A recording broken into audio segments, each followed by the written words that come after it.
This FIFA mentality tip is something I've already broken down for a lot of my students in my coaching academy, lads, and me, it works very well. A lot of them have benefited from this tip, lads. I am about to break it down for you. Griezmann, 3 men around him to somehow find some space. Ronaldo, fantastic, opening the drive back. He's made himself the tiniest bit of space. Almost feels like a bit of a taunt. Didn't really go for it. Oh! The display there is absolutely ridiculous. The Elastico on the goal line. On the goal line, the finest. We talked about AUSSIEFIFA. He's not here to make up the numbers.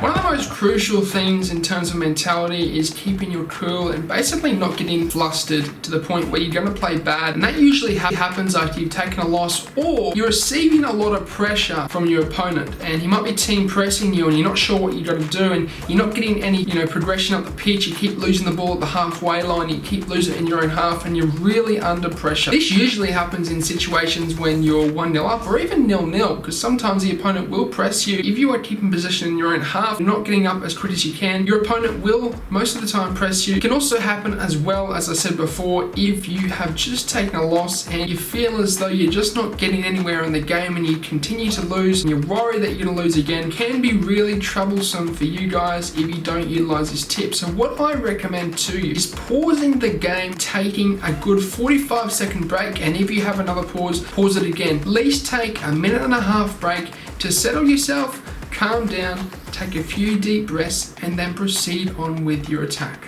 Why this works is because it allows us to regenerate, it allows our mind to take a bit of a break from the intense game that we're playing, because it can be intense, mentally draining, it really can. If you're playing a tough game, you're not getting anywhere and you're getting pressed, it can be mentally tough to overcome it. So a good way of overcoming it is pausing the game, taking a break, cooling down, and then continuing on with the game that you are playing.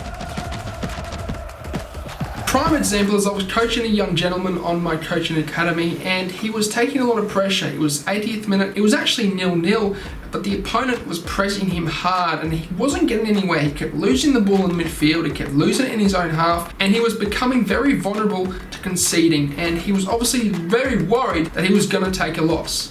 What I said to him was, look, pause the game, take a deep breath, calm down, take another pause if you need. Take 45 seconds plus another 45 seconds from another pause. Take your time, a deep breath, regenerate, look at what your team's doing, or in general, just sit there and relax for a short period of time. Then, to his benefit, he did this, he unpaused the game, he then proceeded to attack and play. He then proceeded to play out the final 10 minutes in game time of this match, and in the end he began to play a lot better. He got up to the opponent's half and he managed to score a goal which ended in 1-0, which goes to show that he was able to overcome the pressure of the game, take a breath, take a step back, and then go back into the game with a fresh mind to continue on with his attack. This is a tip that I personally use in my own games, especially when I'm receiving a lot of pressure in pro games as well. I might be playing a pro tournament, a qualifier tournament. I will just take that extra 45 seconds to a 1.5 minutes just to debrief, get my breath back, take my time, regenerate, and basically attempt to try and get myself cool-headed to get back into the game and play well again. I know other pros use this, and I don't have to go far to look. You can go into previous tournaments, previous global series tournaments. You'll see players do this. It's such a crucial way of keeping composed in FIFA 22.